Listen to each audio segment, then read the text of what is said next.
One of the reasons why I initiated the development of this course was because I recognized the need to develop video communication skills in preparation for the emerging trend of asynchronous video interviews in the hiring process.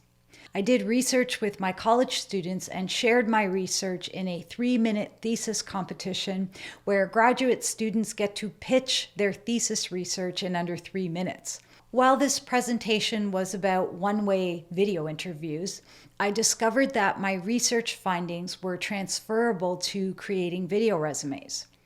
Whether you're invited to participate in an asynchronous video interview or wish to be proactive by creating a video resume, the takeaways from my research relate to video communication skills. So just exactly what are video communication skills?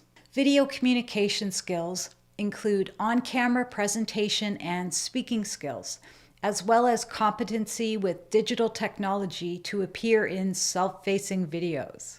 What's interesting is that I presented my 3-minute thesis just 6 days before the lockdown started in my area. I shared the irony of the timing of my research in my thesis defense. Let's take a quick look at a segment of my thesis defense now. On March 11th, I delivered my 3-minute thesis presentation about the emerging trend of asynchronous video interviews in the hiring process and the resulting need to start training students in video communication skills to set them up for success for this interview method. I shared that there are already over 100 video interview platforms on the market and that artificial intelligence was being used to create predictive tools for candidate selection using metadata from existing video interviews. I also shared that the practice of using AVIs was expected to be mainstream in the next 2 to 5 years. Well, just 6 days later, on March 17th, in the province of Ontario at least, that time to mainstream adoption became immediate as the pandemic forced everyone online and communicating with video.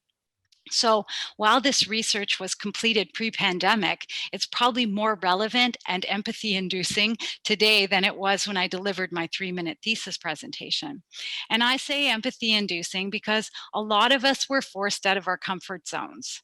We quickly became aware of how uncomfortable it can be to appear on camera, how awkward it is to make eye contact with a camera lens or to know where to look while appearing in self-facing videos, how frustrating webcam technology can be in addition to knowing how to get the best sound quality or lighting for your video, how challenging it can be to find a suitable location and position for your computer in order to appear professional while not exposing your personal life to the world, how intrusive and uncomfortable it can feel to know you're being critiqued by viewers of your video, and furthermore, how unfair it may have seemed to have not had a choice. It's probably safe to say that we all quickly realized the importance of video communication skills as we observed online behaviors that only memes are made of.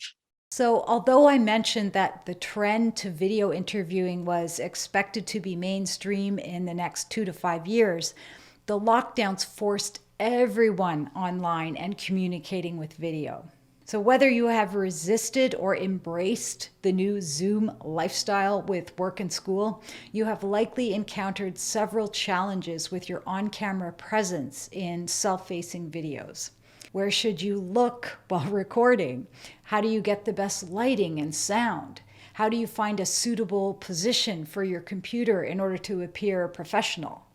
Apart from managing the technical aspects of recording self-facing videos, there is also the need to communicate in an engaging way, understanding that communicating on camera requires a different energy level than communicating in person. In this lesson, we'll explore tips for communicating effectively on camera.